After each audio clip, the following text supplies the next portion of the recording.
shake and go home. And I would get home, I would pop the TV on, walk back to the shower, listen to the TV while I was taking a shower, and that was my day. This day, what came on was a Discovery Channel show. I don't know if it's Discovery Channel or History Channel, what channel on? Class 223 or something like that? 223 or 224, something like that. That was huge. And 224, and I said, it's the hardest training in the world or something. So, I'm trying to be a paramedic, so I'm going to see what you're talking about. So I walked outside the couch, started watching this, and I saw the waves rushing over them, the snot bubbles, the jackhammer, the sugar cookies, the surf torture, the torture of what they were going through. And I felt so small. I felt like I was what everybody said I was, nobody. What I said I was, nobody. And I felt horrible, horrible. And I watched it. At the very end of it, I never forget the graduation ceremony. This was stuck to me. It stuck to me even to this day. The CEO, whoever gave the graduation speech, said, Rick Smothers. Was it Rick Smothers? We live in a society where mediocrity is often rewarded. Yes. And he went on to talk about something. These men like this, or something like this, detest mediocrity. And I heard that, and I saw him stand up there with so much pride. And I saw the 18, 16 men that sat in their dress whites who were graduating. I saw the 150 guys that were ringing the bell, quitting. And I said, what how it feels to be that mother sitting in that right uniform, knowing that all these other guys came that were just as good as me, much better than me. And I'm sitting here at the very end of it all. I never had a feeling of completion, a feeling of success. And I said, I gotta face this water. I gotta face this fear. And I was like, man, I literally at 297, I just started calling different recruiters, active duty recruiters, and they got into conversation about how much I weighed and this and that. And to cut to the chase, they all pretty much laughed me off the phone. Like, man, you're 6'1" and 297. You're going to be 191. Like height and weight limits and everything else. And I was way exceeding those prior service and everything else. I was one of those not too good recruits to pick up. So I went to the reserve recruit. Stephen Saljo was my recruiter.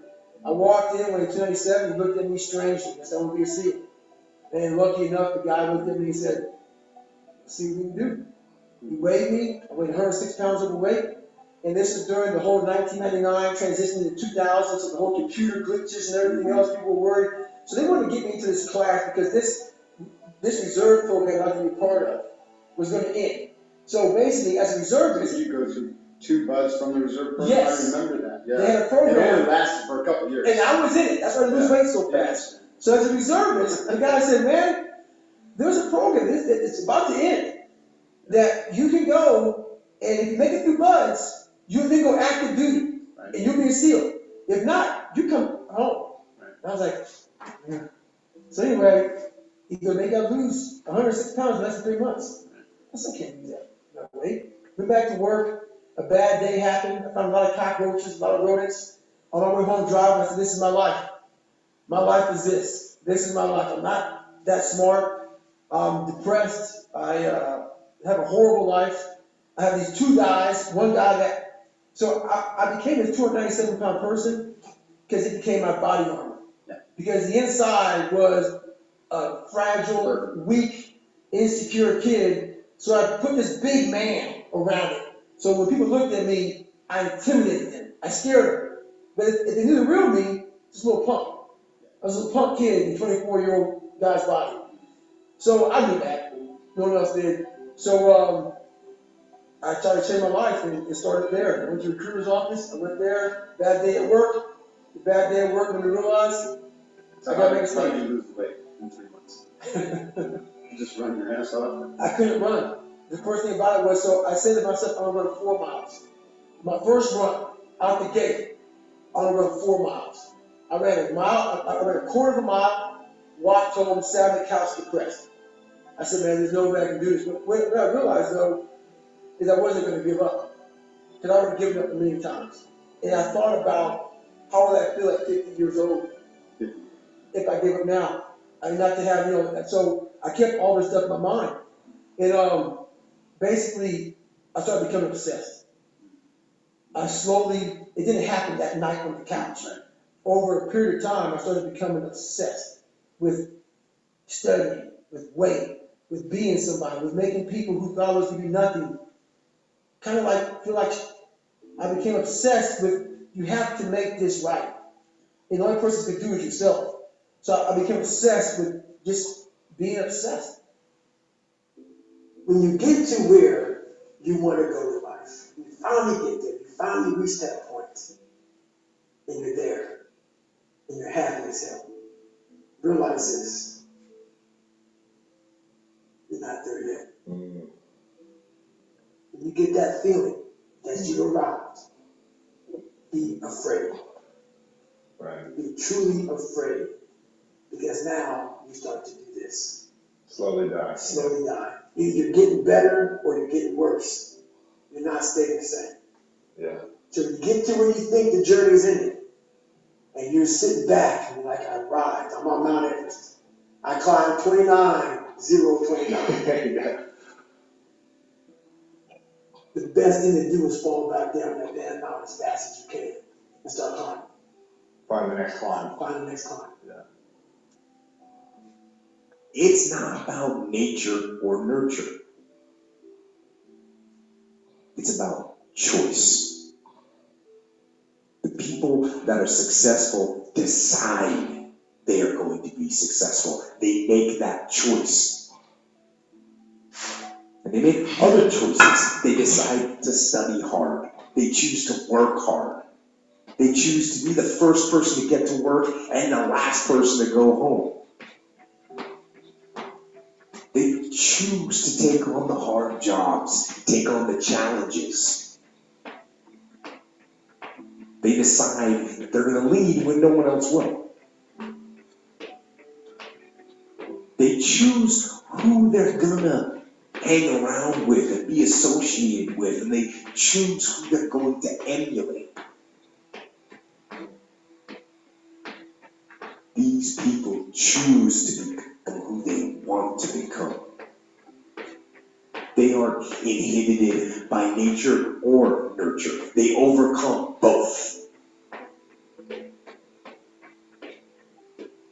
And I'll tell you something else, it's never too late to make that choice. You're never too old to decide where you're going to focus your efforts and push to make the most out of every situation. So, to me, it's not about what you've been through and where you were. It's about where you're going. And it's about the choices that you make. It's about choosing. Choose to make yourself smarter and stronger and healthier.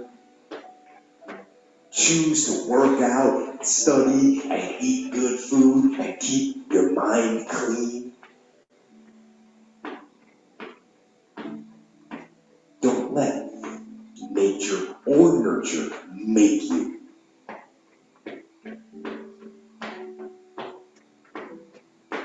Choose to make yourself.